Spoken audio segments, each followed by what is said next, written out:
우선 제목을 보시면 역동적인 화학 반응이라고 하는데, 이 화학 반응에는 산과 염기와 관련된 중화 반응이 있습니다. 산, 염기, 중화 반응. 이 산, 염기, 중화 반응과 관련해서는 아레니우스 산염기 이론과 브랜스테드 산염기 이론과 같은 산염기에 대한 정의를 학습해야 됩니다. 그리고 이거에 따라서 산성인지 염기성인지 알아보는 pH 값을 학습하고요.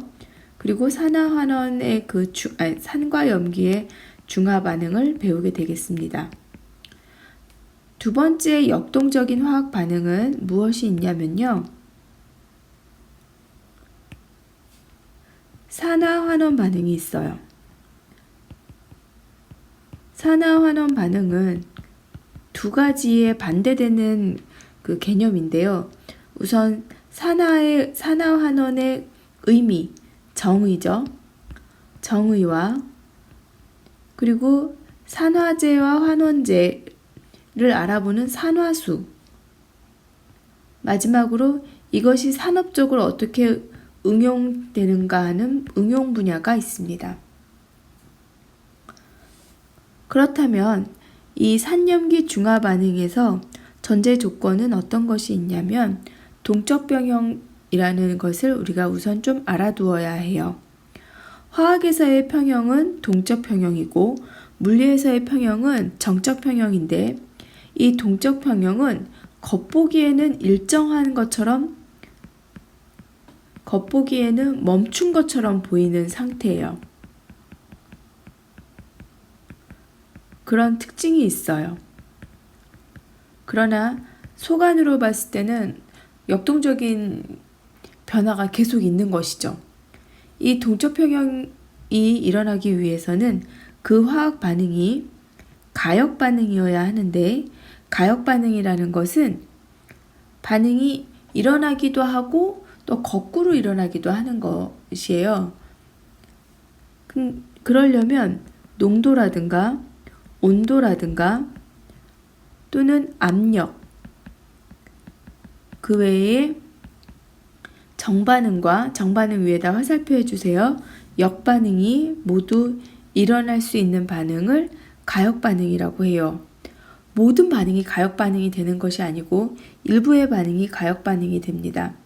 정반응은 우리가 보았을 때 오른쪽으로 일어나는 방향을 정반응이라고 하고, 역반응은 왼쪽으로 진행되는 반응을 역반응이라고 합니다. 그리고 가역 반응은 화살표를 아래와 같이 쓰는데, 틀린 예로는 이렇게 되는 것은 아닙니다. 그리고 이렇게 쓰는 것도 옳진 않아요. 가역 반응의 예를 보실게요. 우선 물의 상태의 변화가 있습니다. 그러면 여러분들은 컵에 담겨있는 물을 그려주세요.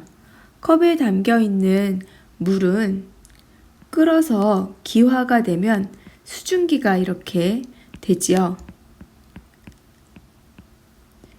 이때 수증기가 다시 컵에 이게 물과 같이 되는 것을 우리는 응축, 응결, 액화 이렇게 말을 하게 되겠습니다. 그리고 이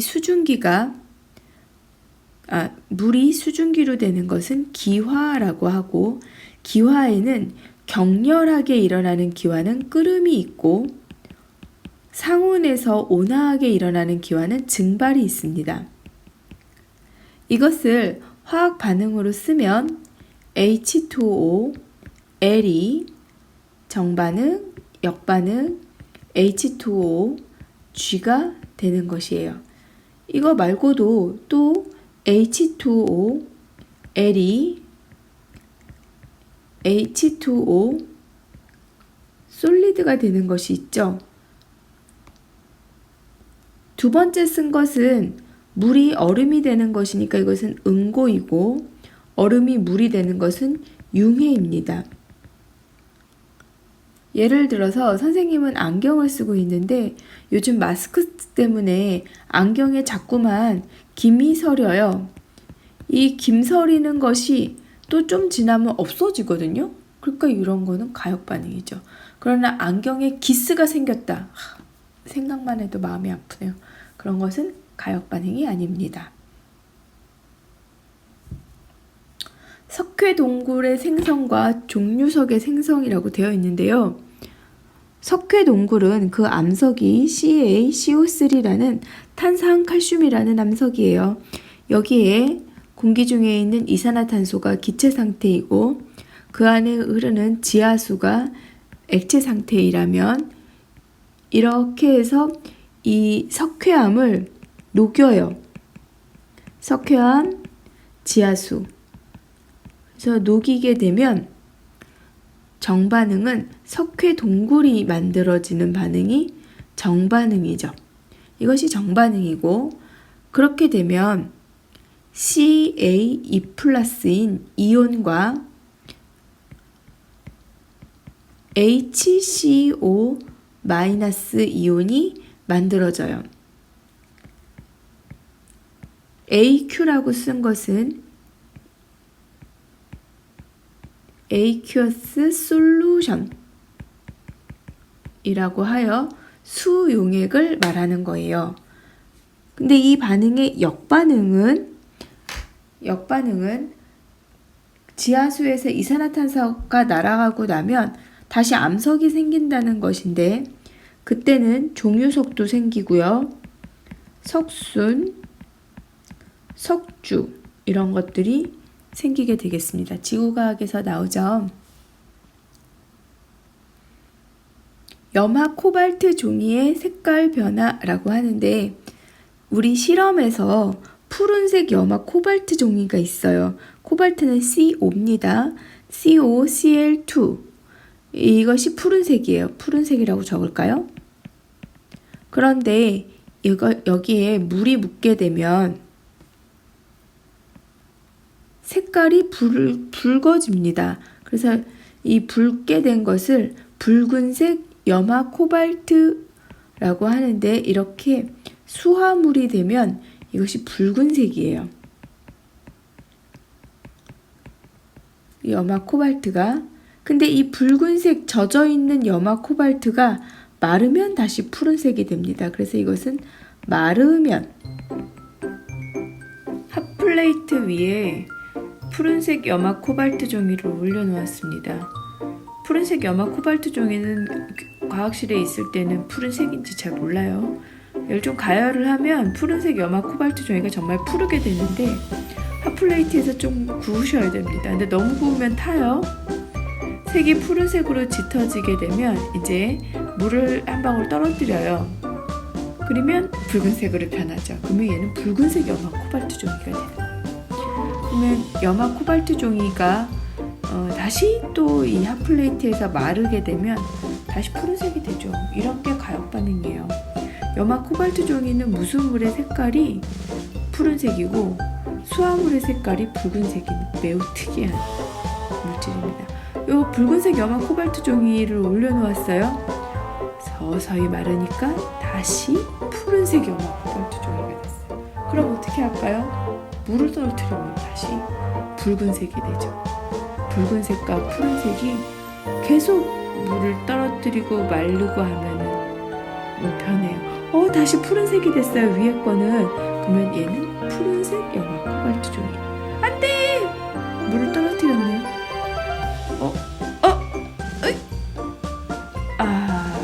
잘했어요. 엉뚱한 데다 떨어뜨렸어. 그래갖고 붉은색 염화 코발트 종이는 계속 붉은색이 됐고 푸른색은 여전히 푸른색. 기어이 물을 또 떠왔네요. 떨어뜨리면 스포이트를 했으면 참 좋았을 걸 그러네요. 이런 것이 가역 반응이 되겠습니다.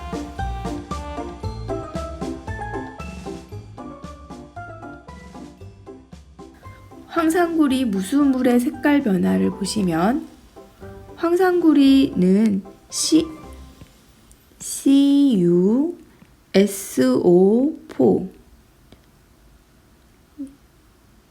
더하기 OH2O. 이것은 무수물이에요.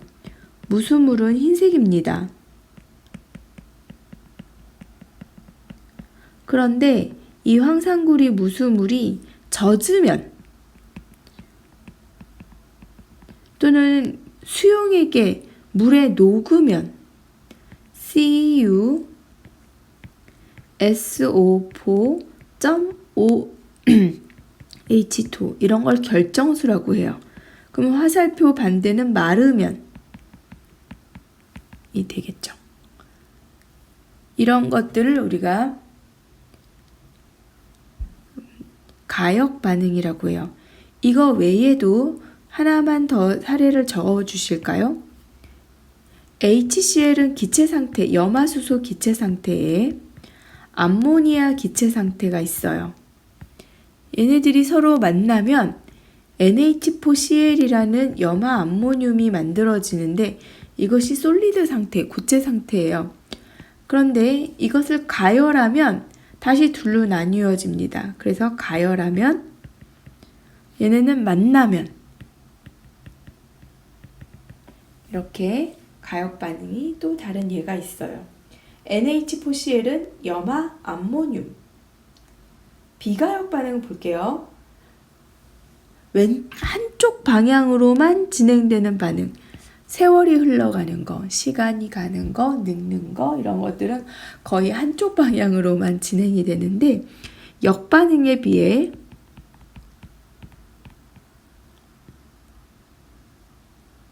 역반응이 정반응에 비해 무시할 수 있을 만큼 거의 일어나지 않아요. 예를 들어서 연소 반응에서 CH4 메테인이 두 개의 산소를 만나서 이산화탄소와 다기체 상태요. 물이 되는 반응을 보실게요. 이런 반응은 에너지적으로 보았을 때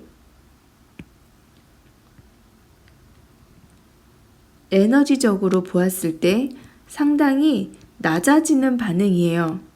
이렇게 우리가 그리게 되거든요. 반응이 진행됨에 따라서. 그래서 시작 물질인 메테인과 산소가 끝나는 물질인 이산화탄소나 물보다 엄청 에너지가 높아요. 그래서 그 차이만큼의 에너지를 방출하게 되는 거죠. 이러한 반응은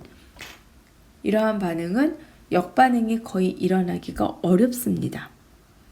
두 번째, 이거는 영상을 보실 수가 있을 거예요. 기체 발생 반응으로 마그네슘 고체 상태에 그죠? 두 개의 염산을 만나서 두 분자의 염산을 만나서 염화 마그네슘이 만들어지는 반응이에요. 염화 마그네슘은 물속에서 마그네슘 이온과 수소가 되는데 H2 기체가 돼서 멀리 날아가죠. 근데 이렇게 기체가 생성되는 반응은 무질서도가 커지는 반응으로 거꾸로 일어나기가 어렵습니다. 기체가 생성되는 반응은 무질서도가 커지는데 이 무질서도가 커진다라는 것은 엔트로피 증가라는 말을 해요.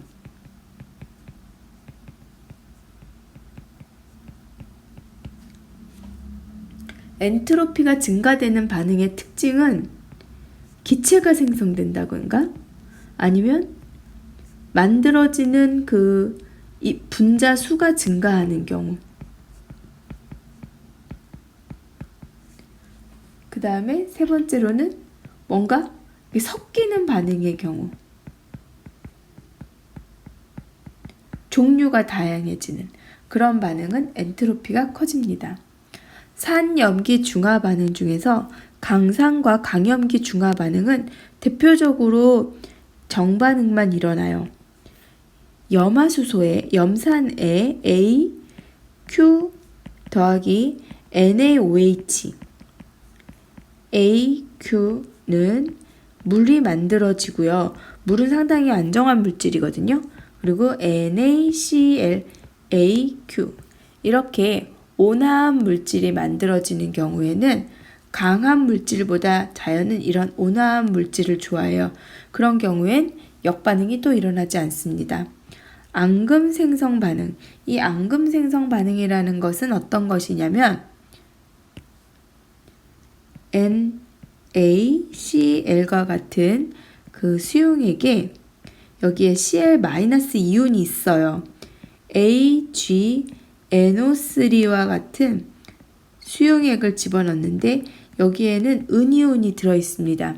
두 개가 만나면 AgCl이라는 솔리드, 앙금이 만들어지고 나머지는 구경꾼 이온이에요. NaNO3는 구경꾼 이온으로 물속에 남아있게 되고 중요한 것은 NA가 아니라 Cl, Ag 이런 것들이 중요한 것으로 알자 이온이 만들어진 알자 이온이라고 하고 AgCl은 물에 엄청 안 녹아요. 그거를 물에 대한 용해도가 낮다라는 말을 해요.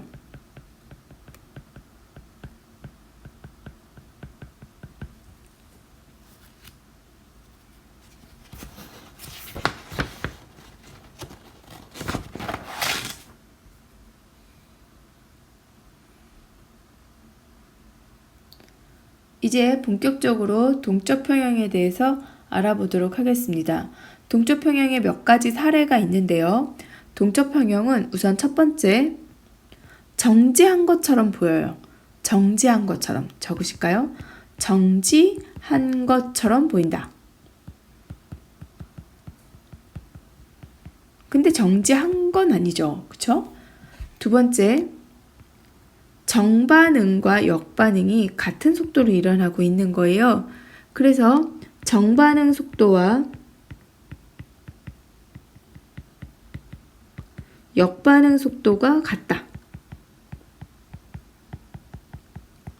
정반응 속도와 역반응 속도가 같다. 그리고 반응에 참여하는 물질들의 농도가 일정하게 유지된다. 아이고, 왜 파란색?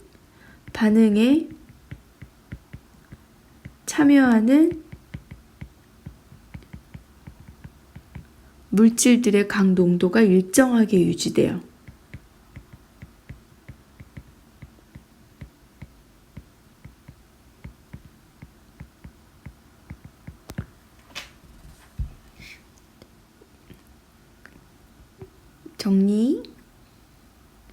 정리해 두세요.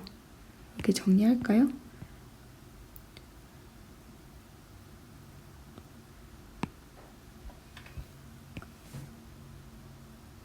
동적 평형의 사례를 보겠습니다. 물의 증발과 응축. 응축이라고도 하고 아까처럼 응결이라고도 하고 액화라고도 하고 서로 반대 방향의 변화가 같은 속도로 일어나서 겉보기에는 아무 변화가 없는 것처럼 보이는 상태. 동적 평형의 그러한 예로서는 첫 번째, 밀폐된 용기 안에 충분한 시간 동안 물을 담아두게 되면, 그죠? 밀폐된 그 통 안에 물을 충분한 시간 동안 담아두게 되면 증발과 액화가 동적 평형을 이루게 되겠습니다. 그림으로 좀 그려 놓을까요? 이렇게 해서 병 안에 이렇게 병 안에 우리가 맛있어하는 어떤 음료수가 있다고 해봐요. 그러면 그 음료수 안에서 이게 증발하는 분자수하고 돌아오는 응축하는 액화되는 분자수가 같을 때 우리는 동적 평형이라고 하고 수면의 높이 변화는 없겠죠. 여러분이 홀짝홀짝 마시지 않는다면 충분한 양의 설탕을 오랜 시간 동안 물에 넣어두면 설탕이 용해되는 반응과 석출되는 반응이 평형을 이루게 됩니다. 이것도 그려볼까요? 마개를 막아두고 이렇게 물이 있어요.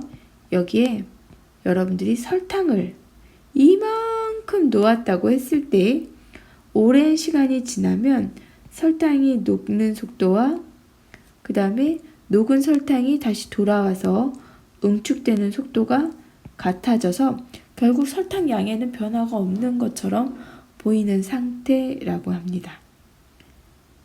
상평형은 우리가 어느 정도로만 알아둘게요.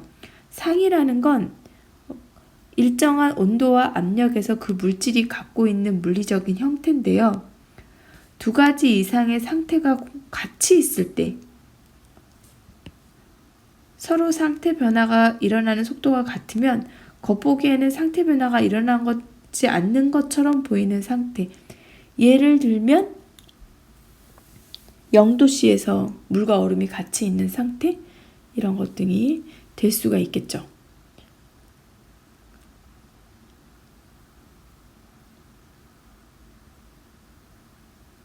그래서 한 물질이 두 가지 이상의 상태로 존재해야 돼요. 응축이라는 것은 증발된 분자가 다시 액체로 되돌아가는 현상인데요. 시간에 따라 증발 속도와 응축 속도 그래프를 확인해 보라 그랬는데 이거 보고 그려볼게요. 첫 번째 가번을 보시면 여기에는 증발이 응축보다 훨씬 더 많이 일어나고 있어요. 증발이 하나, 덧칠해 주세요. 3개. 그런데 나에 보시면 여전히 증발은 3개를 하고 있어요. 이 증발에 영향을 주는 것은 이 그릇의 표면적이라든가 이거의 온도, 그리고 이 물질을 아예 다른 걸로 바꿀 경우에는 증발 속도에 영향을 주지만 이렇게 닫힌 상태에서 용기도 똑같고 물도 똑같으면 증발 속도는 세 경우 모두 3개씩 증발하게 되겠죠. 하나, 둘, 셋 이렇게 말이죠. 그런데 되돌아오는 물 분자들이 있어요. 보시면 첫 번째 가에서는 되돌아오는 게 없죠. 그래서 증발이 많지만 두 번째에서는 잘 보면 되돌아오는 게 한 가지가 있어요. 그래서 두 번째에서는 증발하고 응축하고 봤을 때 응축되는 것이 하나는 있는 거죠. 세 번째에서는 증발되는 것이 3개인데 되돌아오는 것도 3개예요. 이때는 증발과 응축이 같아서 동적 평형 상태라고 할 수 있고 이때 이 빈 부분에 있는 증기의 압력을 증기압력이라고 불러요. 그러면 지금까지 상황을 그래프로 그려볼까요? 세로축, 가로축 이렇게 표시를 하시고 세로축은 이거의 속도라고 적을게요. 가로축은 시간이 되겠네요. 그랬을 때 처음에는 증발이 계속 3개씩 일어나요. 3씩. 그죠? 증발이 이렇게 일정하게 일어나고 있어요. 그런데 처음에는 응축은 하나도 없어요. 그러다가 응축이 하나 생겼죠? 그러다가 응축이 3개가 생겼죠? 그래서 응축이 3개가 되니까 얘네가 만났죠. 조금 더 잘 그리면 이렇게 안 만났다!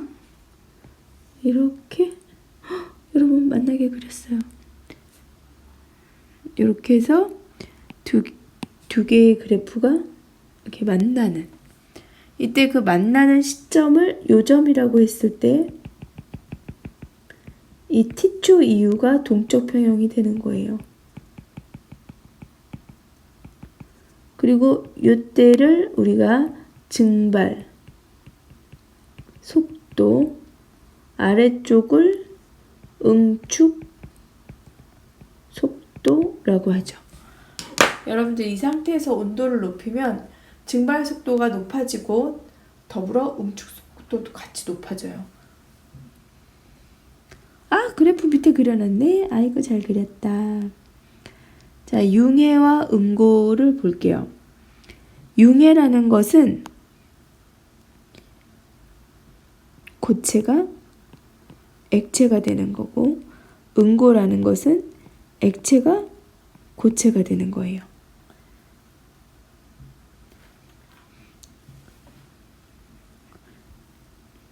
그래서 0도씨에서는 이 두 가지의 속도가 같아서 0도씨를 물질의 어는 점이라고 말을 하죠. 승화라는 것은 고체 상태가 액체를 건너뛰어서 기체로 되는 것을 말하고, 기체 상태가 액체를 건너뛰어서 고체 상태로 되는 것을 승화라고 부릅니다.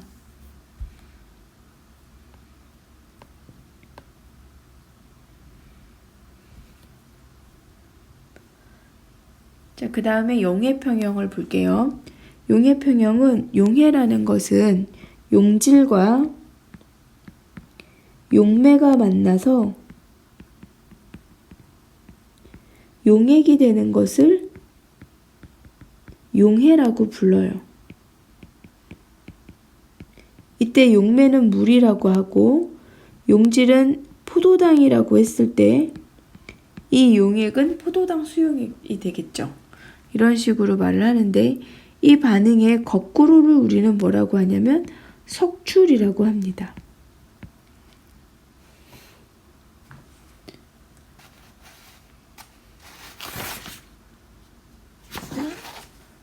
용해평형은 일정한 온도 네모, 용질이 용해되는 속도와 석출되는 속도가 같아서 더 이상 녹지 않는 것처럼 보이는 상태를 우리가 용해평형 상태다라고 불러요.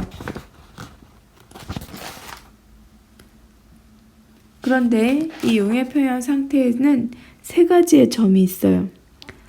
이 용해평형에 대한 그림을 한번 그려보도록 하겠습니다. 우선 비커에 용질이 담겨 있어요.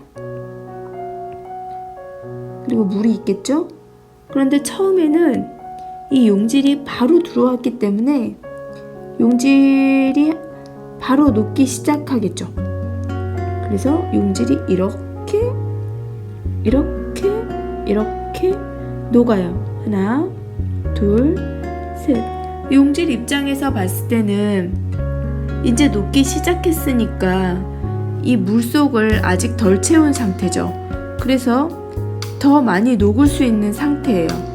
그런 상태를 불포화라고 해요. 가로 두 번째예요. 그럼 두 번째 비커를 그려볼까요? 두 번째 비커는 시간이 좀 지났어요. 이 용질이 좀 줄었습니다. 이 용질이 좀 줄었고요. 얘는 이렇게 물이 있는데 용질이 녹아갖고 이 안에 10개나 녹았어요. 이렇게 별을 10개나 그려야 돼요. 다 그렸다. 이렇게 10개나 녹아 있어요. 그렇다면 그때는 굉장히 특이한 일이 생깁니다. 뭐냐면요, 녹는 건 여전히 하나, 둘, 세 개가 녹아요. 그런데 이 중에서 하나, 둘, 세 개가 되돌아와요. 오잉? 그러면 별 3개가 되돌아오고 별 3개가 늘어나니까 이때는 동적 평형 상태죠. 이렇게 녹는 것을 용해 속도라고 하고요. 되돌아오는 것을 석출 속도라고 하고, 용해 속도와 석출 속도가 같으면 이때는 이 용액이 이 별로 포화되었다. 그래서 포화용액이라고 불러요. 온도가 일정하다면 이 상태가 계속 유지가 되는 동적 평형 상태가 됩니다. 그래서 맨 첫 번째 가로에는 포화용액. 그러면 이제 세 번째 그림을 그려볼게요. 똑같은 비커에 커졌어 비커가. 물이 이렇게 있고요. 여기에 아까 그 별 그게 없어요. 거의 없어. 여기가 이렇게 있었어야 됐는데 없어졌어요. 그러고 나서 보니까 여기 원래 별이 10개 있어야 되잖아요. 그랬더니 별이 10개가 훨씬 더 많아요. 몇 개 있냐면 무려 15개나 있는 거예요. 그러니까 녹을 수 있는 것보다 훨씬 더 많이 녹았죠. 그래서 이 용액은 불안정한 용액이고 녹아야 되는 것보다 훨씬 더 많이 녹았기 때문에 이런 용액을 과포화라고 해요.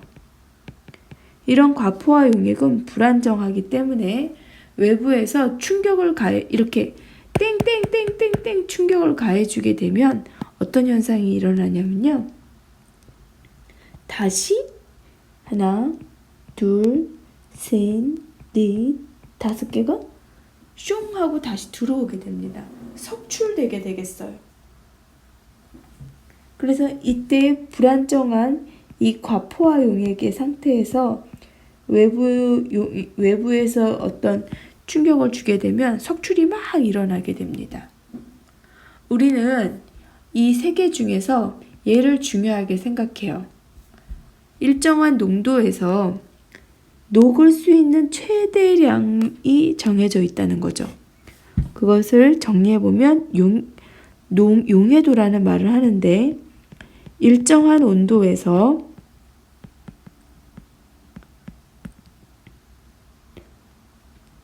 포화 용액의 형성에 필요한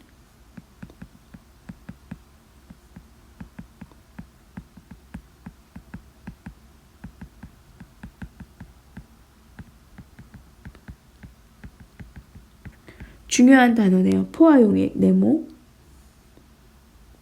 형성에 필요한 용매 100g당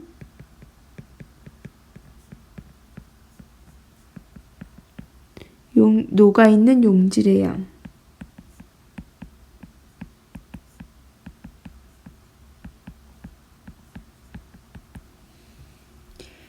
그래서 고체의 용해도를 나타낼 때는요, 항상 어떤 몇 도에서 했는가 온도를 나타내 줘야 되고, 어디다 녹였나 이런 것도 알려줘야 됩니다. 되게 온도가 높아질수록 용해도가 많아지는데 그것은 우리가 그 커피 믹스 같은 것을 어디다 타는지를 보면 알 수가 있어요. 되게 커피 믹스를 뜨거운 물에 타잖아요. 그거는 용해도가 크기 때문에 그렇습니다. 이것은 고체의 용해 과정이 대부분 열을 흡수하는 흡열 과정이라는 것을 의미해요.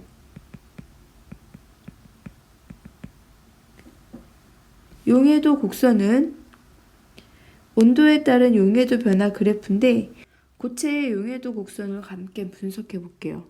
A는 과포화, B는 포화, C는 불포화입니다. 이때 C점에 녹아있는 용질의 질량을 Bg이라고 하고 그리고 T2에서 T1 온도로 이렇게 온도를 냉각시켰을 때 석출되는 양을 계산해라 그러면 포용 대 석출로 계산하시면 돼요. 비례식이거든요. 그럼 우선 이 C를 B까지 오면 포화가 될 거고 얘를 T1에 있는 이 선생님이 붉게 칠한 지점까지 오면 이 친구가 이제 과포화가 되잖아요. 그랬을 때 이 B지점에서의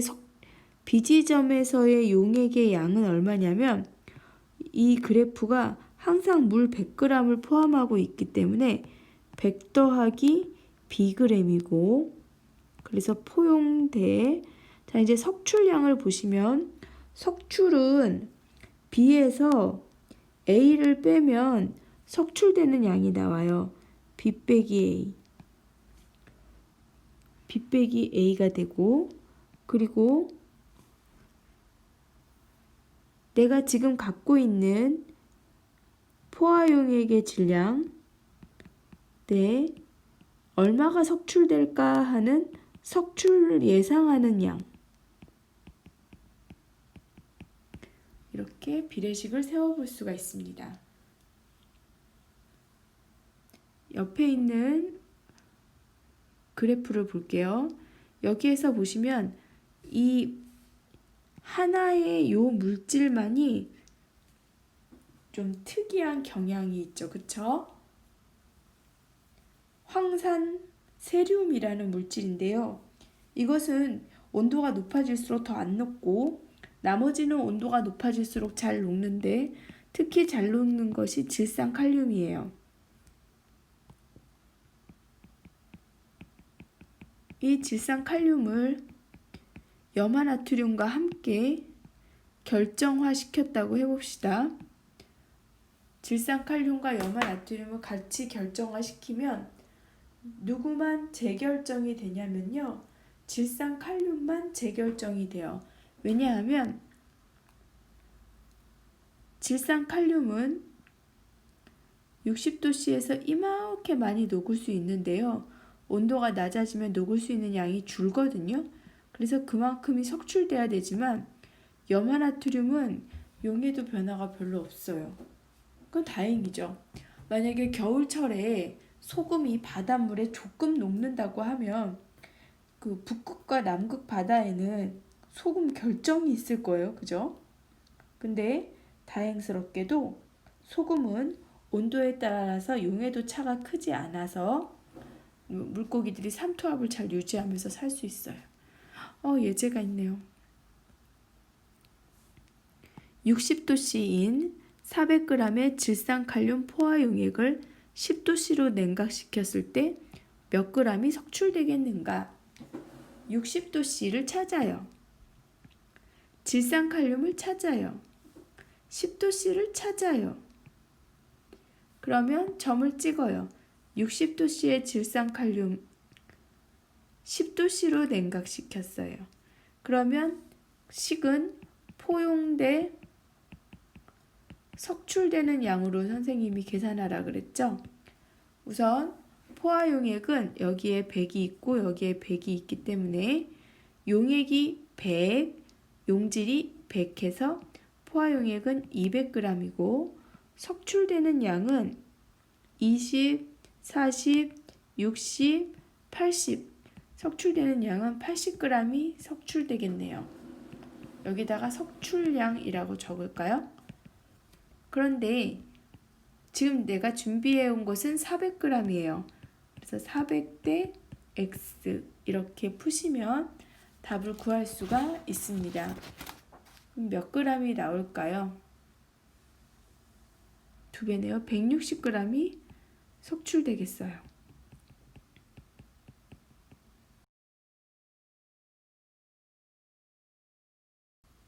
이렇게 문제를 푸시면 되겠습니다.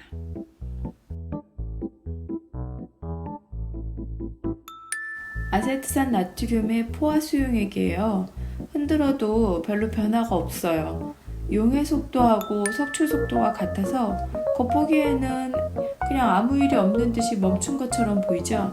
이런 상태가 포화용액 상태입니다. 아세트산 나트륨 과포화용액입니다. 처음에는 그냥 보통의 용액처럼 보이지만 냉각을 시키게 되면 서서히 결정이 석출이 됩니다. 이때는 석출 속도가 용해 속도보다 더 빠르죠. 결정이 쏟아졌어요.